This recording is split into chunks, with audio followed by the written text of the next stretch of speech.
시간이 되었습니다. 모두 자리에서 일어서서 찬송가 2장을 부르시면서 하나님께 예배하겠습니다. 찬송가 2장입니다.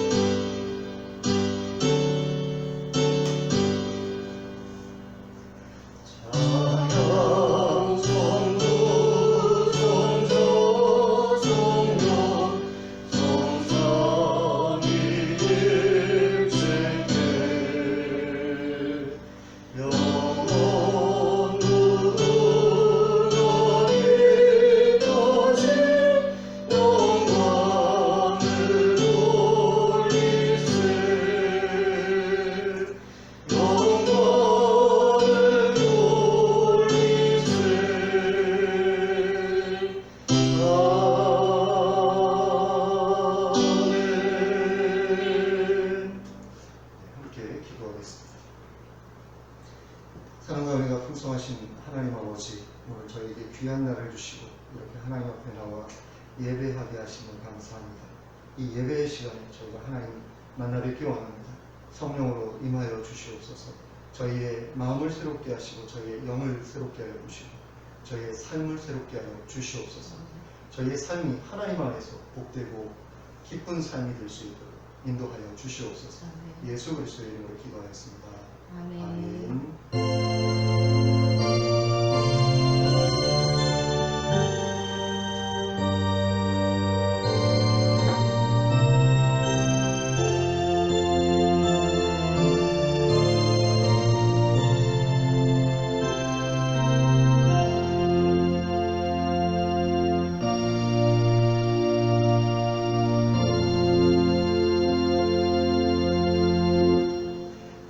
찬송가 42장을 함께 찬송하겠습니다. 찬송가 42장.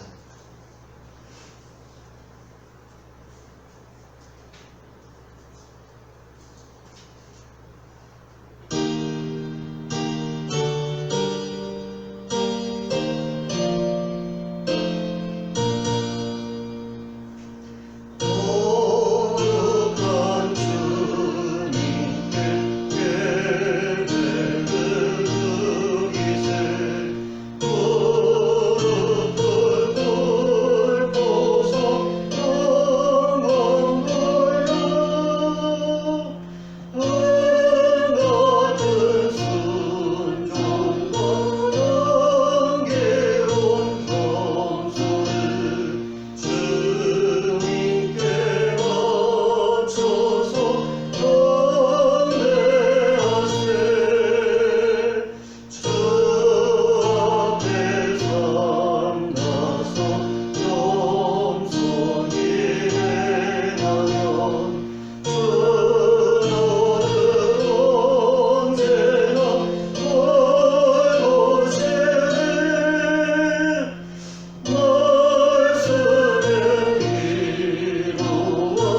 교동은 49번 시편 108편입니다.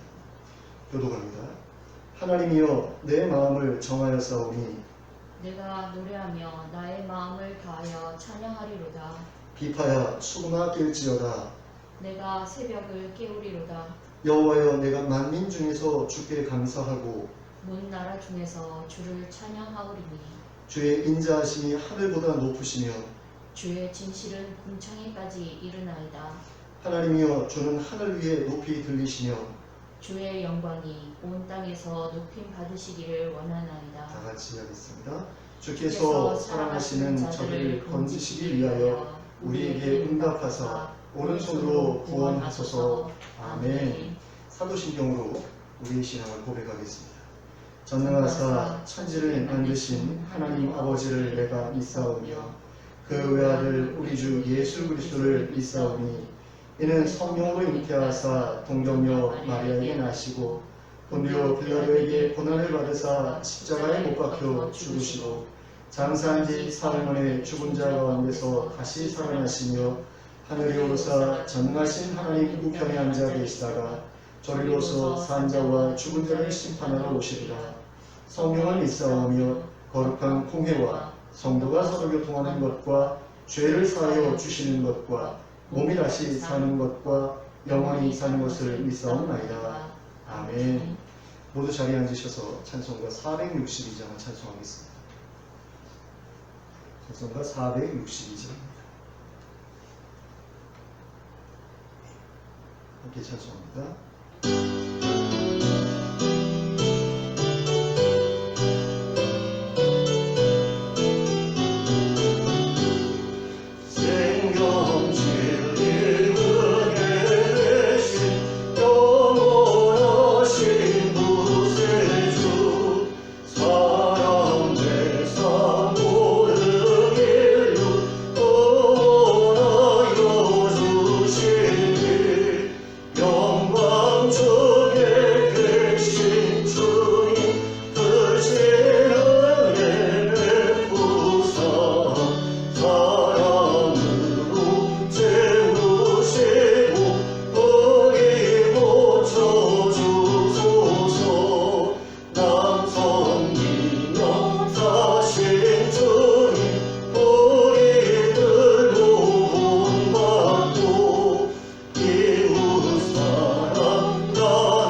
사랑과 은혜가 풍성하신 하나님 아버지, 한 주 동안 저희의 삶을 보살펴 주심을 감사합니다.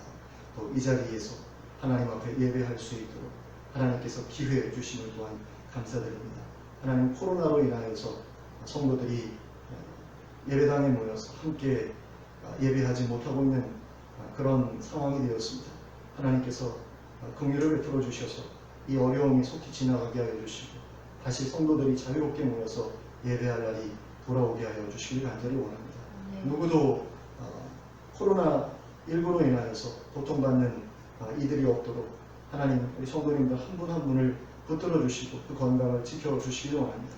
그리고 노환으로 어려움을 겪고 계시는 어르신들도 하나님께서 건강 주셔서 더 이상 아프지 않게 하여 주시고 하나님 부르실 때까지 건강한 몸으로 하나님의 일을 잘 섬기다가 갈 수 있도록 은혜 베풀어 주시길 간절히 원합니다.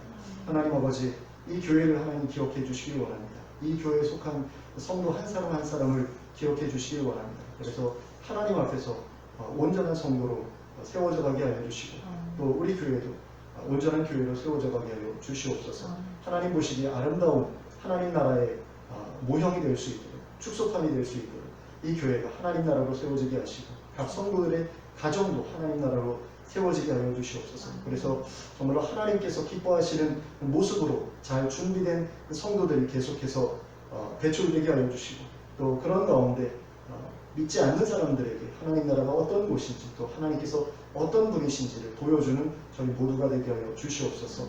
하나님이 교회가 이 지역사회를 온전히 섬길 수 있도록 도와주시고 힘들고 어려운 삶을 사는 분들을 도울 수 있도록 하나님 저에게 힘을 더하여 주시길 간절히 원합니다. 또 하나님 우리 교회에서 후원하고 있는 여러 선교 단체들 또 NGO 단체들이 있습니다. 기억하여 주시고 하나님 그들이 각지에서 하나님께서 맡겨주신 일들을 잘 감당할 수 있도록 허락해 주시기 간절히 원합니다. 또 해외에서 수고하고 계시는 우리 이은혁 선교사님, 박예훈 선교사님 가정을 기억하여 주시고 또 알바니아에 계시는 김재서 선교사님 또 전무희 선교사님 기억하여 주시고 그 가정을 기억하여 주시기 원합니다. 그 교회를 기억하여 주시길 원합니다. 그래서 그곳에서 하나님 나라를 전파하고 또 세워나갈 수 있도록 허락해 주시고 그 무슬림 국가에 하나님 나라가 계속해서 세워져가는 일이 중단 없이 이루어질 수 있도록 은혜 베풀어 주시옵소서. 하나님 저희가 이 예배 가운데 하나님 앞에 드리는 찬양과 기도와 일모를 받아주시고 또 하나님께서 이 시간에 저희에게 성령으로 놀라운 은혜를 허락해 주시기를 원합니다. 하나님의 말씀을 저희에게 들려주시기를 원합니다. 하나님의 뜻을 깨우쳐 주시고 또 성령의 능력을 덧입혀 주셔서 하나님께서 원하시는 삶을 살아갈 수 있게 해주시길 원합니다. 그래서 이 예배가 헛되이 흘려보내는 시간 되지 않게 하여 주시고 하나님께서 저희와 만나주시는 시간, 저희의 삶을 변화시키시는 시간 될 수 있도록 역사하여 주시옵소서. 예배의 시종을 하나님께 의탁드립니다. 예수 그리스도의 이름으로 기도하였습니다. 아멘.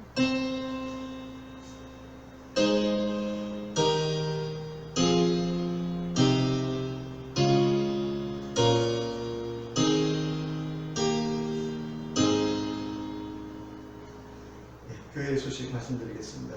코로나 확산을 예방하기 위해서 오늘 12월 6일부터 12월 19일까지 모든 예배를 비대면 예배로 전환하게 되었습니다. 성도님들께서는 카톡과 문자로 보내드리는 예배 순서와 설교 파일 또는 설교 동영상 아닌 글을 사용해서 각 가정에서 예배해 주시면 감사하겠습니다.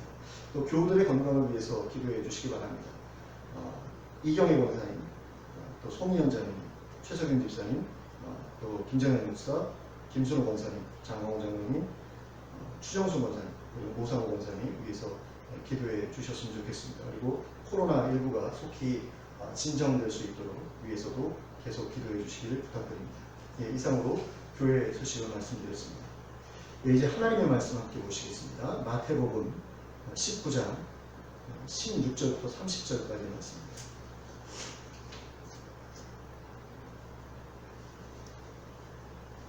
마태복음 19장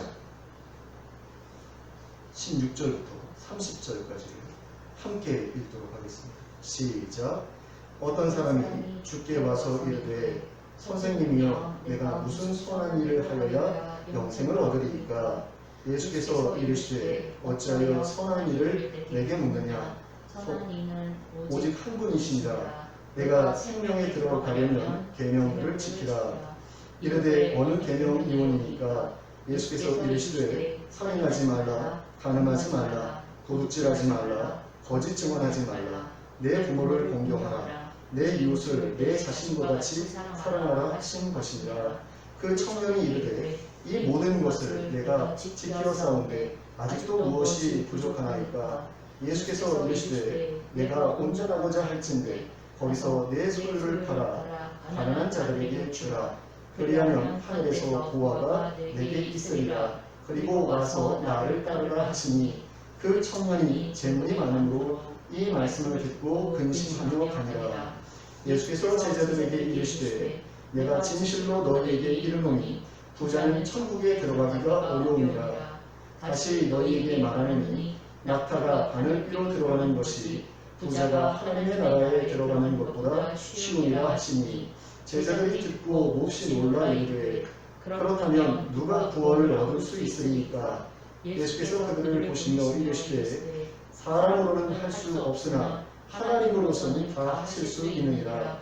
이에 베드로가 대답하여 이르되 보소서 우리가 모든 것을 버리고 주를 따랐사온데 그런즉 우리가 무엇을 얻으리이까?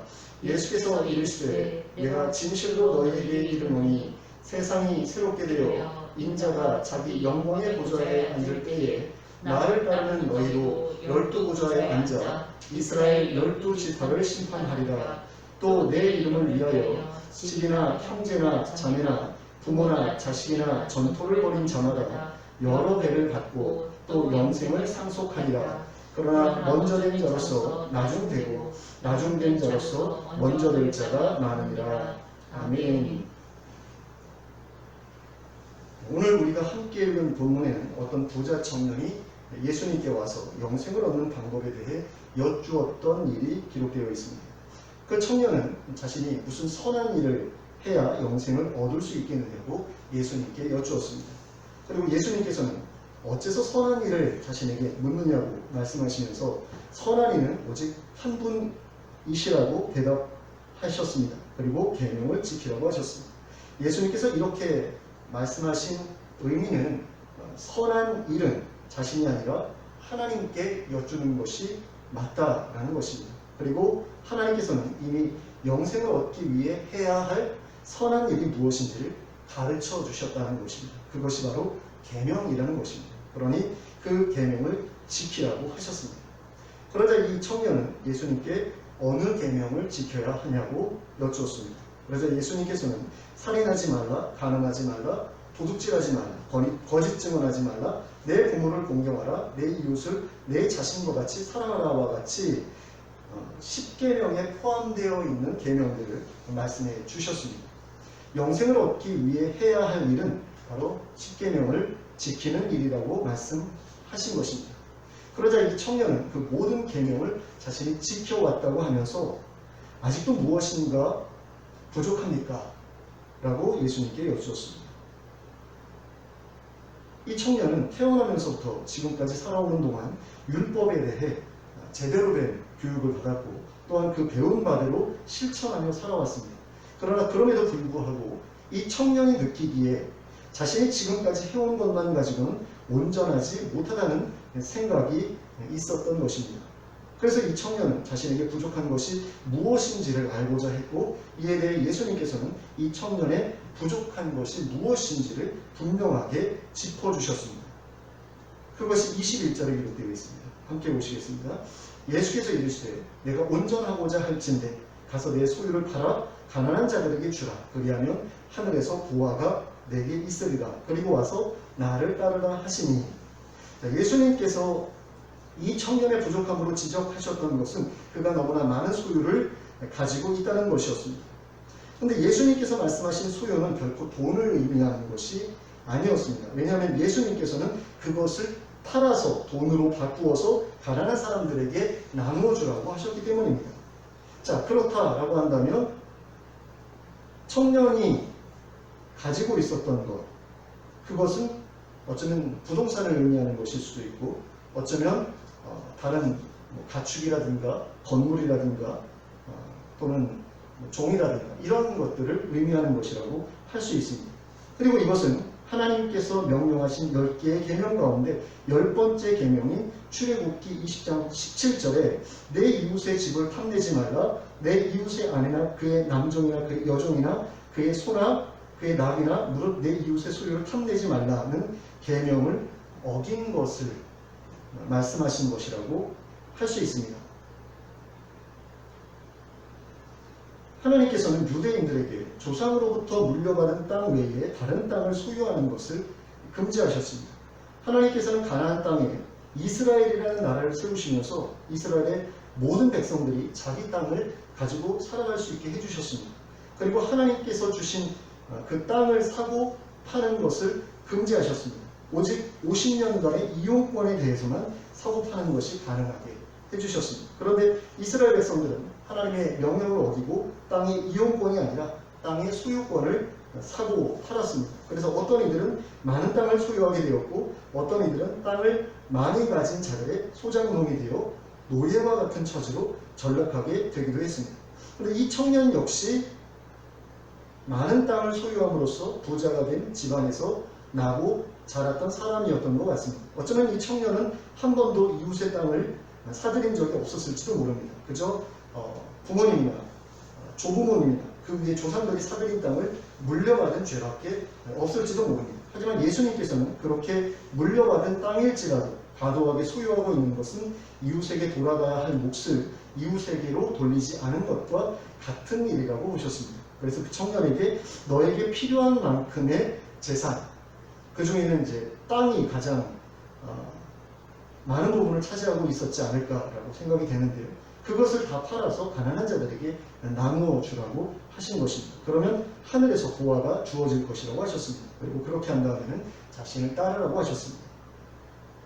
그런데 이 청년은 예수님의 이 말씀을 듣자 근심하며 돌아갔습니다. 그리고 그 이유에 대해서 22절에서는 그 청년에게 재물이 많았기 때문이다 라고 설명하고 있습니다. 만일 그의 재물이 적었다고 한다면 그는 좀 더 쉽게 예수님의 말씀에 순종했을 수도 있었다는 의미입니다. 그런데 팔아야 할 재물, 나누어 주어야 할 재물이 너무나 많았기 때문에 그것이 아까워서 예수님의 말씀을 따르는 것을 주저했다는 것입니다. 그런데 그래도 이 청년 정도면, 이 청년의 반응 정도면 상당히 괜찮은 반응이었다라고 할 수 있습니다.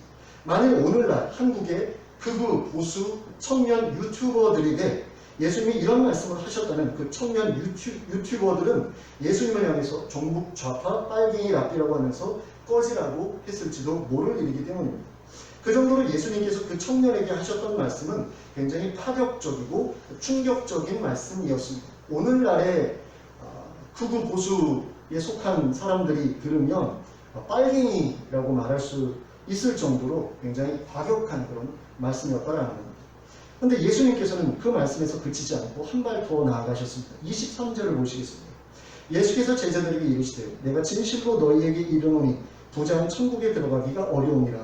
다시 너희에게 말하노니 낙타가 바늘귀로 들어가는 것이 부자가 하나님의 나라에 들어가는 것보다 쉬우니라 하시니. 자, 그 부자 청년이 떠난 뒤에 예수님께서는 제자들을 향해서 부자는 천국에 들어가기가 어렵다고 하셨습니다. 이게 오늘 설교의 제목입니다. 부자는 천국에 들어가기가 어렵다. 예수님이 분명히 말씀을 하셨습니다. 그리고 또 부자가 천국에 들어가는 것은 낙타가 바늘귀로 들어가는 것보다 어려운 일이다 라고 말씀을 하셨어요. 근데 낙타가 바늘귀로 들어가는 일은 어려운 일이 아니라 불가능한 일이죠. 근데 어떤 분들은 이 낙타가 아니라 이게 원래는 밧줄인데 잘못 이제 필사가 되면서 낙타로 바뀌었다 이렇게 말씀하시는 분들도 있습니다. 그러니까 밧줄이 바늘귀로 들어가는 것도 역시 불가능한 일에 가깝다라고 볼 수 있죠. 그러므로 부자가 하나님 나라에 들어가는 것은, 천국에 들어가는 것은 불가능한 일이다, 거의 불가능한 일이다 이렇게 말씀하신 것이라고 볼 수 있습니다. 그러자 제자들이 듣고 크게 놀라서는 그렇다면 누가 구원을 얻을 수 있습니까? 라고 예수님께 여쭈었습니다. 여기서 우리가 주목해야 될 것은 예수님께서 하나님 나라에 들어가는 것이라고 말씀하신 것을 제자들은 구원을 얻는 것이라고 말하고 있다는 것입니다. 그러므로 예수님께서 하신 말씀을 제자들의 말로 바꾸어 보면 부자들이 구원을 얻는 것은 거의 불가능에 가까운 일이다라는 의미라고 할 수 있습니다. 그런데 바리새인들이나 제자들은 부자들에 대해서 하나님께서 복을 주셔서 부자가 되게 해주셨다라는 그런 생각을 가지고 있었습니다. 그러다 보니 예수님의 말씀을 이해하기가 어려울 수밖에 없었습니다. 그래서 제자들은 하나님께서 복을 주셔서 부자가 되게 해주신 사람들조차도 구원을 얻는 것이 그렇게 어렵다고 한다면 도대체 누가 구원을 받을 수 있겠습니까? 이렇게 생각하지 않을 수 없었던 거죠. 그리고 이에 대한 예수님의 대답은 다음과 같았습니다. 26절 말씀입니다. 예수께서 그들을 보시며 이르시되 사람으로는 할 수 없으나 하나님으로서는 다 하실 수 있느니라. 자, 그러면 예수님께서는 도대체 무슨 일을 사람은 할 수 없고 하나님은 하실 수 있다, 이렇게 말씀하시는 것일까요? 부자가 천국에 들어가는 일을 말하는 것일까요? 그렇다고 할 수 있을 겁니다. 부자가 천국에 들어가는 일, 그 일을 사람은 할 수 없고 하나님은 하실 수 있다. 그러면 부자가 천국에 들어가는 일은 부자가 부자인 채로 천국에 들어가는 일을 의미하는 것일까요? 아니면 부자가 자신의 재산을 팔아 가난한 사람들에게 나누어 주고 천국에 들어가는 것을 의미하는 것일까요? 저는 후자로 보는 것이 맞다고 생각합니다. 부자가 자신의 재물에 대한 욕심을 버리고 가난한 자들을 위해 자신의 재물을 팔아 나누어 주고 예수님처럼 이웃을 섬기며 살아간다고 하는 것은 사람의 의지로는 불가능한 일에 가깝기 때문입니다. 그만큼 사람의 욕심이라는 것, 탐욕이라는 것은 강력한 힘을 가지고 있기 때문에 자기가 이미 가지고 있는, 자기 손에 쥐고 있는 재산을 다른 사람들에게 나누어 준다 라고 하는 것은 사람의 의지만 가지고는 하기 어려운 일입니다. 오직 하나님께서만 그와 같은 변화를 일으키실 수 있기 때문입니다. 그래서 하나님께서 변화시킨 사람의 대표적인 예가 바로 바나바라는 사람에게 벌어졌던 일이었습니다. 사도행전 4장 36절과 37절 말씀을 제가 읽어드리겠습니다. 구브로에서 난 레위족 사람이 있으니 이름은 요셉이라 사도들이 일컬어 바나바라 번역하면 위로의 아들이라 하니 그가 같이 있음에 팔아 그 값을 가지고 사도들의 발 앞에 두니라.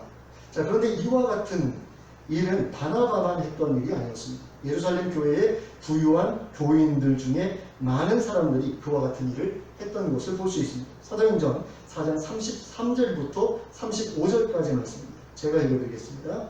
사도들이 큰 권능으로 주 예수의 부활을 증언하니 무리가 큰 은혜를 받아 그 중에 가난한 사람이 없으니 이는 밭과 집 있는 자는 팔아 그 판 것의 값을 가져다가 사도들의 발 앞에 두매 그들이 각 사람의 필요를 따라 나누어 주니라. 자, 바나바는 밭을 팔았다 라고 말하고 있습니다. 이 밭이라는 단어를 검색을 해보니까 농장이라는 의미도 되더라고요. 그러니까 농장을 팔아서 그것을 교회에다가 갖다가 주었다라는 거죠. 가난한 사람들 도와주러.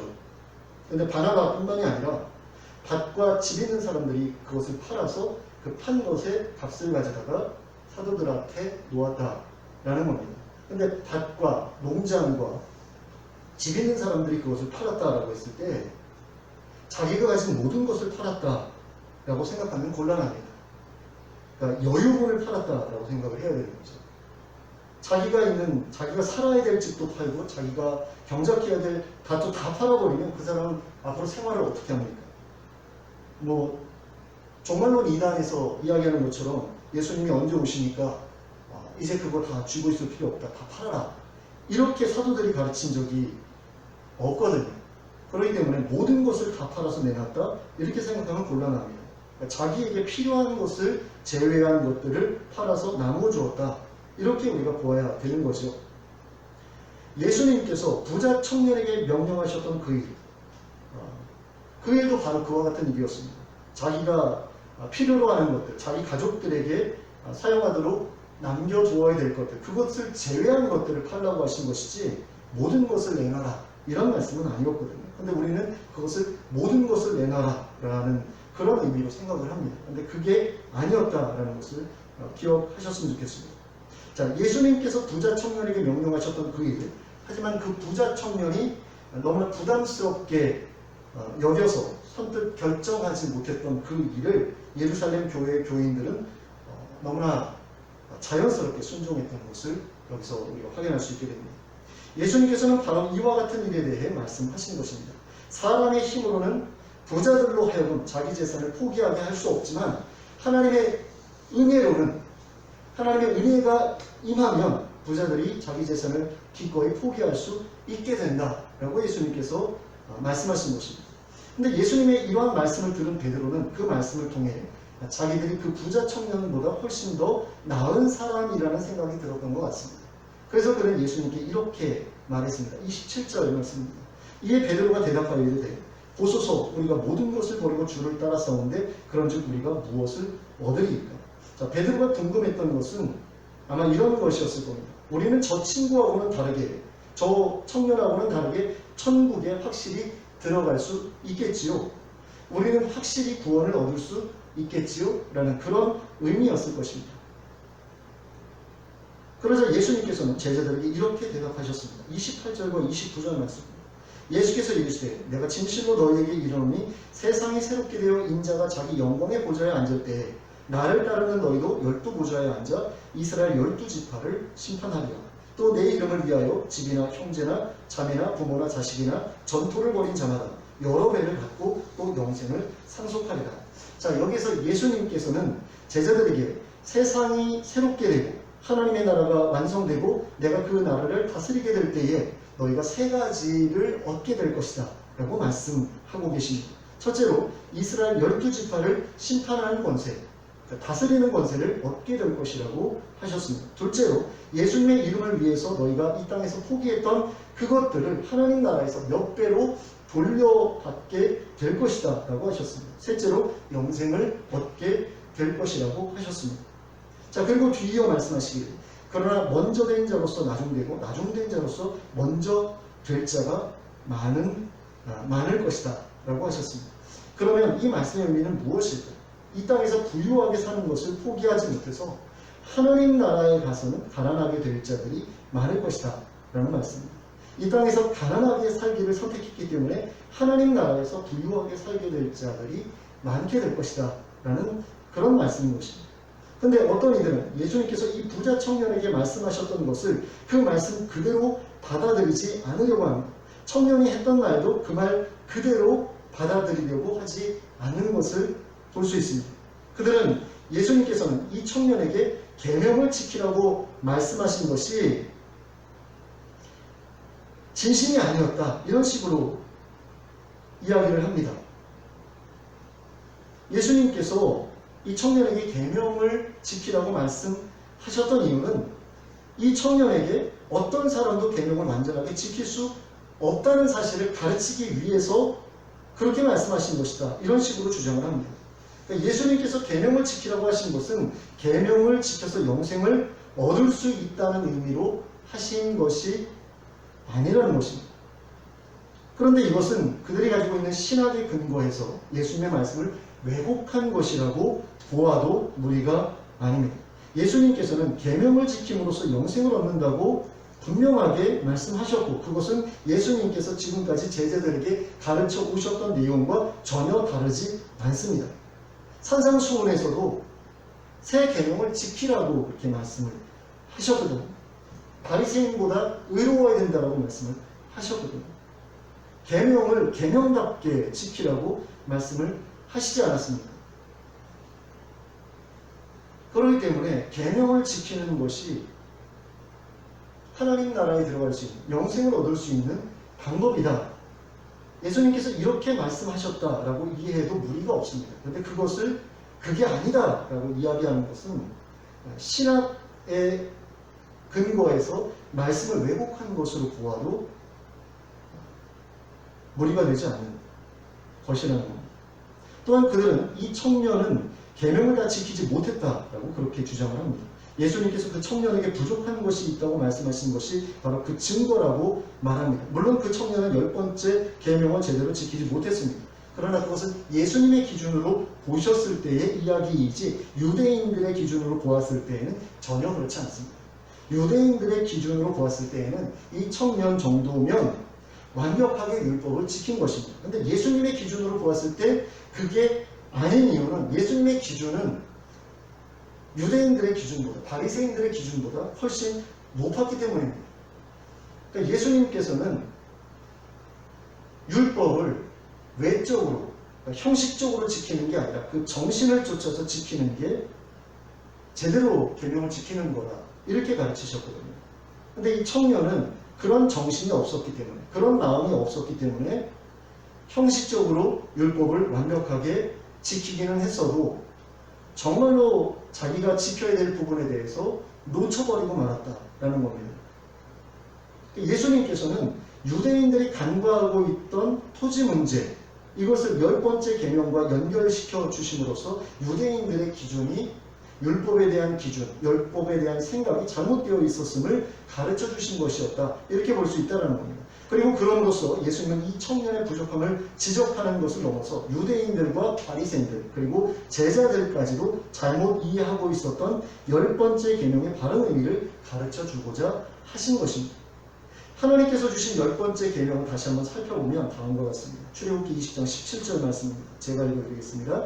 내 이웃의 집을 탐내지 말라. 내 이웃의 아내나 그의 남종이나 그의 여종이나 그의 소나 그의 낙이나 무릇 내 이웃의 소유를 탐내지 말라. 자, 하나님께서는 10번째 계명에서 탐내지 말라고 하셨는데요. 그 탐내지 말라고 하신 대상은 바로 이웃의 소유입니다. 그리고 그 소유 가운데에는 집도 포함되어 있는 것을 보게 됩니다. 그리고 아내도 포함되어 있고 종이나 가축도 포함되어 있습니다. 그런데 이웃의 아내와 이웃의 종과 이웃의 가축을 내 것으로 만들기 위해서는 무엇이 필요한가 하면 반드시 이웃의 땅도 내 것으로 만들어야만 합니다. 그래야지 이웃으로부터 빼앗은 아내, 이웃으로부터 빼앗은 종, 이웃으로부터 빼앗은 가축을 그곳에 거하게 할 수 있습니다. 무슨 말씀을 하고자 하는 것인가 하면 땅을 늘리지 않으면 재산도 늘리기 어렵다는 것입니다. 그런데 하나님께서는 땅을 늘리지 말라고 하셨습니다. 또한 동족들에게는 돈을 빌려주고 이자를 받지 말라고 하셨습니다. 그런데 이렇게 되면 무슨 문제가 생기느냐? 어느 정도 이상으로는 재산을 불릴 수 없게 된다는 그런 문제가 생깁니다. 자본주의 사회에서는 이것이 문제가 됩니다. 근데 하나님 나라에서는 이것은 전혀 문제가 되지 않습니다. 땅을 늘릴 수 없게 되면 집도 많이 지을 수 없게 되고 아내도 많이 둘 수 없게 되고 종도 많이 둘 수 없게 되고 가축도 많이 둘 수 없게 됩니다. 그래서 한 사람이 소유할 수 있는 재산의 한계가 한정이 지어지게 됩니다. 그리고 그렇게 되면 다른 사람들도 땅을 소유할 수 있게 되고 가난한 사람들도 땅을 소유할 수 있게 되고 아내를 얻을 수 있게 되고 종을 둘 수 있게 되고 가축도 둘 수 있게 됩니다. 그러니까 제로섬 게임이 되지 않는다는 거죠. 한 사람이 다 가지면 나머지는 아무것도 못 가지게 되는데 한 사람이 가질 수 있는 그런 재산의 한도가 생기게 되면 다른 사람들도 재산을 가질 수 있는 여지가 남게 된다는 거죠. 근데 땅을 마음대로 늘릴 수 있게 되면 땅을 많이 가진 사람들로 인해서 땅을 갖지 못한 자들이 생겨날 수 있게 됩니다. 그리고 그렇게 되면 결혼도 하지 못하게 되고 종도 소유하지 못하게 되고 가축도 소유하지 못하게 되는 그런 일들이 생길 수 있다는 겁니다. 땅을 많이 가진 자들 때문에 땅이 없는 자들이 더 크게 가난해지는 결과가 나타나게 된다는 것입니다. 그러므로 땅을 많이 가지는 것은 이웃사랑을 실천하는 것을 포기한 것과 같다라고 말할 수 있습니다. 근데 오늘날 한국 사회에서 나타나고 있는 현상이 바로 위에서 말씀드린 것과 너무나 똑같다는 것을 우리가 깨달을 필요가 있습니다. 청년들이 노인이 될 때까지 뼈 빠지게 일을 해도 자기 집을 갖는 것이 거의 불가능한 일이 되어 버렸습니다. 청년들이 번듯한 직장에 다니거나 자기 사업을 하는 것도 정말 어려운 일이 되어 버렸습니다. 그리고 청년들이 결혼하지 않고 결혼을 하더라도 자녀를 낳지 않는 것이 자연스러운 일이 되어 버렸습니다. 우리나라의 모습이 지금 그렇습니다. 그러면 왜 우리나라가 이렇게 되었느냐라고 했을 때 이 모든 것들이 자기가 필요로 하는 것 이상의 자기에게 필요한 것 이상의 땅과 집과 재산을 가지고 누리는 일들 때문에 그런 문제가 생겼다는 것입니다. 하나님께서 모든 사람들에게 공평하게 사용하라고 주신 땅을 소수의 부자들이 독점해서 이런 일들이 벌어지게 되었다는 거죠. 돈으로 돈을 벌어들이지 말라고 하신 하나님의 명령을 거스르고 돈으로 돈을 벌어들이는 일로 부자가 된 사람들 때문에 이런 일들이 벌어지게 되었다는 것입니다. 이런 사람들에 대해서 예수님께서는 천국에서 나중에 될 것이라고 말씀하셨습니다. 천국에서 가난한 자가 될 것이라고 말씀하셨습니다. 그리고 어쩌면 아예 천국에 들어가지 못하게 될 수도 있다고 말씀하셨습니다.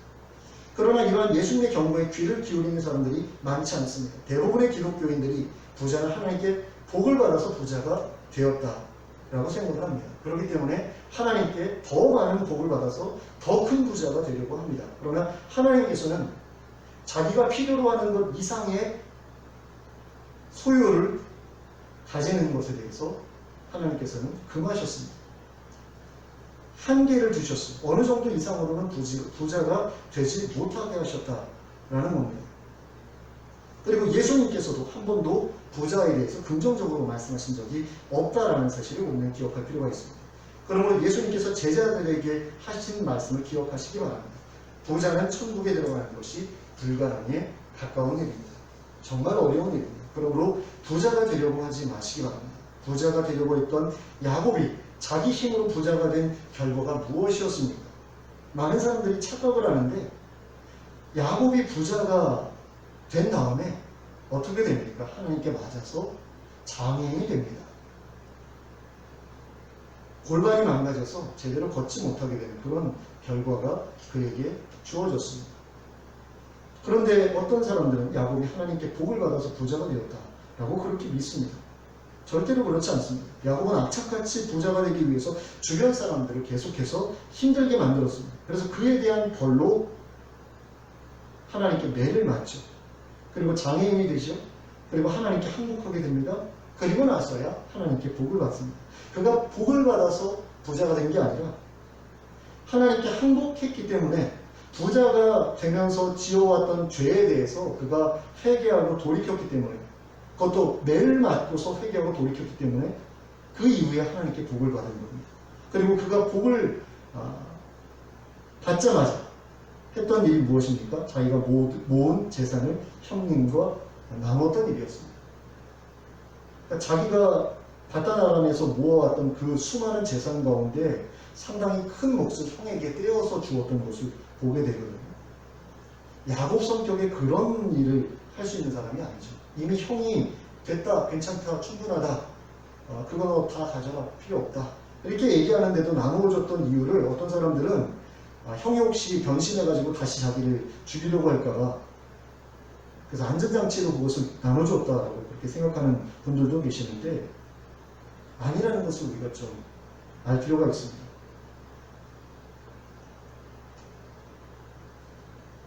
그가 그 약복강가에서 하나님과 씨름했던 부분은 바로 그런 부분이었다라고 생각하시는 게 맞습니다. 그러니까 나는 계속 부자가 되고 싶고 부자로 살고 싶고 지금까지 내가 해온 것에 대해서 별로 잘못했다라고 생각을 하지 않는데 하나님께서는 계속 그에게 너 그거 잘못했어. 지금까지 너가 잘못 살아왔어. 인정해라 라고 하셨던 거죠. 인정을 안 하니까 하나님께 맞은 것이고 그 다음에 회개했고 뉘우쳤고 그 다음에 형에 대해서 자신이 마음을 고쳐먹었고 재산에 대해서 자기가 마음을 고쳐먹었고 그래서 형에게 그것을 기꺼이 나누어 주기로 그렇게 생각을 했고 처음에는 형의 마음을 돌리기 위해서 뇌물처럼 이렇게 보냈던 것이었지만 나중에는 그것이 진심이 되죠. 내가 형한테 장자권을 뺏어왔는데 사기 계약으로 그렇게 내가 그것을 뺏어왔는데 그것에 대한 정당한 몫으로 내가 그 정도는 지불해야 되겠다라고 생각을 하고 그것에 대해서 기꺼이 형에게 양보를 했다. 우리가 이렇게 보아야 되는 겁니다. 그러므로 부자가 되려고 하지 마시기 바랍니다. 이웃이 소유해야 할 땅까지 또 이웃이 소유해야 할 집까지 소유하려고 하지 마시기 바랍니다. 그리고 자신에게 충분한 소유가 있다면 자기에게 필요한 것 이상으로 소유하려고 하지 말고 쌓아두려고 하시지 말고 그 이상의 것으로는 가난한 사람들을 도와주시기 바랍니다. 그래야 하늘에 보화를 쌓아두는 여러분들이 되시기 바랍니다. 그리고 그렇게 함으로써 하나님 나라에서 큰 자가 되고 또 보화를 얻고 영생을 얻기에 부족함이 없는 여러분들이 되시기를 예수 그리스도의 이름으로 축원합니다. 기도하겠습니다. 사랑의 하나님 아버지, 예수님께서는 부자가 천국에 들어가는 것이 어렵다고 하셨습니다. 불가능한 일에 가깝다고 하셨습니다. 그럼에도 불구하고 오늘날 많은 그리스도인들이 여전히 부자가 되고 싶어 합니다. 적당히 부자가 되면 참 좋은데 계속해서 부자가 되려고 하는 가운데 한도 끝도 없이 부자가 되려는 그런 사람들이 생겨나고 있고, 또 그런 사람들 때문에 땅이 없는 사람들, 집이 없는 사람들이 계속해서 생겨나고 있는 것을 봅니다. 하나님 그것이 하나님께서 명령하신 10번째 계명을 정면으로 어기는 그런 반역이라는 사실을 우리가 기억하게 하시고, 하나님 앞에서 자신에게 허락된 그 이상으로 많이 갖기 위해서 애쓰는 그런 일들이 없게 하여 주시길 간절히 원합니다. 적당히 소유하고 또 적당히 베풀고 나누는 가운데 하나님 주변 사람들도 살아갈 수 있도록 그들의 숨통을 트여주는 저희들 되게 하여 주시고, 그런 가운데 저희가 이 땅에서 포기했던 그것들이 하늘에 보화로 쌓일 수 있도록 은혜를 베풀어 주시고, 하나님 나라에 들어가서 그 모든 것들을 되돌려받는 그런 은혜를 저희가 누리게 하여 주시옵소서. 그래서 이 땅에서 살아가는 동안 우리 주변에 있는 힘들고 어려운 사람들을 돕는 일을 게을리하지 않게 하여 주시고, 그들을 잘 섬기게 하여 주시고, 그것으로 말미암아 하나님 앞에서 칭찬받는 자들이 다 될 수 있도록 이끌어 주시옵소서. 예수 그리스도의 이름으로 기도하였습니다. 아멘. 이제 모두 일어서서 찬송가 521장 함께 찬송하겠습니다. 521장 함께 찬송하겠습니다.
이제는 우리 주 예수 그리스도의 은혜와 하나님 아버지의 극진하신 사랑과 성령님의 감동감화 교통하심이, 부자는 하나님 나라에 들어가기가 어렵다고 말씀하신 예수님의 말씀을 엄중하게 마음속에 새기고 부자가 되기 위해서 노력하기보다는 다른 이들을 돕고 섬기는 그 일을 위해서 내게 남은 것을 베풀어 주기로 결단하고 돌아가는 주의 백성들 머리 위에 지금부터 영원토록 함께 하실지어다. 아멘.